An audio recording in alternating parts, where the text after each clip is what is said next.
No episódio anterior abordamos o diagnóstico e a caracterização clínica do transtorno de personalidade borderline de forma conceptual.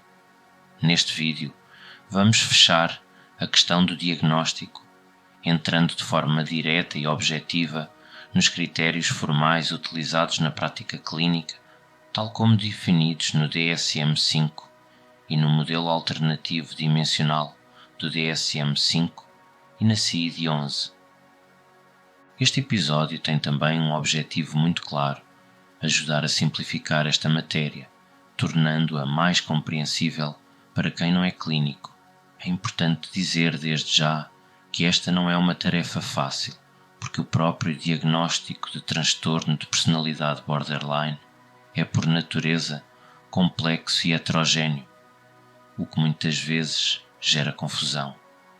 Vamos também olhar para os principais instrumentos diagnósticos disponíveis, desde entrevistas clínicas estruturadas até questionários de autorrelato, para compreender como este diagnóstico é efetivamente feito no contexto clínico e de investigação. Depois desta introdução geral, vamos então olhar com calma para os critérios de diagnóstico, começando pelo modelo mais conhecido, o DSM-5, que está resumido na tabela 1. Agora que já temos o enquadramento geral, vamos explicar com mais detalhe como é feito o diagnóstico do transtorno de personalidade borderline, usando os critérios que estão a aparecer no ecrã. Comecemos pelo modelo mais conhecido, o do DSM-5. Neste sistema existem 9 critérios possíveis que descrevem diferentes aspectos do funcionamento emocional, relacional e comportamental da pessoa. É importante esclarecer, desde já, um ponto fundamental. Não é necessário que todos estes critérios estejam presentes.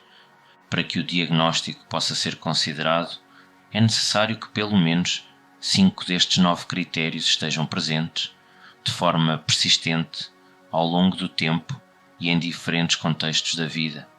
Entre estes critérios encontramos, por exemplo, o medo intenso de abandono, que pode surgir mesmo quando não existe um abandono real, mas apenas a percepção ou a antecipação de que isso possa acontecer. Encontramos também relações interpessoais muito instáveis, que tendem a oscilar entre momentos de idealização extrema do outro e momentos de desvalorização profunda. Outro critério central é a perturbação da identidade, em que a pessoa tem dificuldade em manter uma imagem estável de si própria, do que sente, do que quer ou do seu lugar no mundo. Junta-se a isto a impulsividade, que pode manifestar-se em comportamentos potencialmente autodestrutivos, como gastos excessivos, sexo de risco, abuso de substâncias, condução perigosa ou episódios de ingestão compulsiva. O DSM-5 inclui ainda comportamentos suicidários recorrentes ou automutilação, bem como instabilidade emocional marcada, com mudanças de humor rápidas e intensas que podem durar horas ou alguns dias. São também frequentes sentimentos crónicos de vazio, uma sensação persistente de ausência de sentido ou de ligação interna. Outro critério importante é a raiva intensa ou a dificuldade em controlar a raiva, que pode manifestar-se em explosões, irritabilidade constante ou conflitos repetidos. Por fim, em situações de stress elevado, podem surgir pensamentos paranoides transitórios ou sintomas dissociativos, como sensação de irrealidade ou desligamento emocional. Cada pessoa pode apresentar uma combinação diferente destes critérios. É por isso que o transtorno de personalidade borderline não se manifesta da mesma forma em todas as pessoas, apesar de partilharem o mesmo diagnóstico. A seguir vemos no ecrã uma segunda forma de compreender o diagnóstico, conhecida como o modelo alternativo do DSM-5. Aqui, a lógica muda um pouco.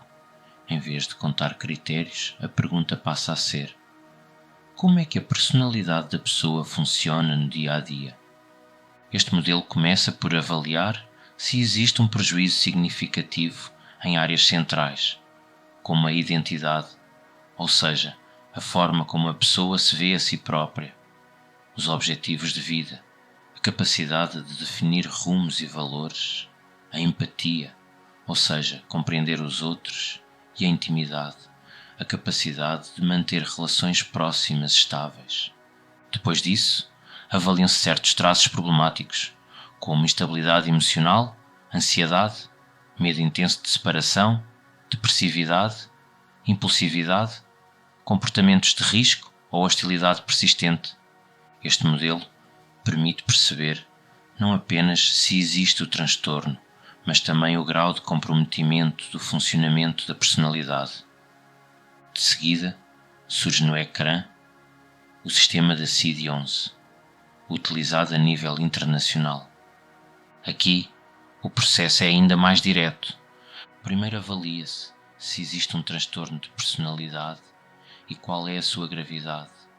Depois, aplica-se o chamado especificador de padrão borderline, quando estão presentes pelo menos 5 características típicas.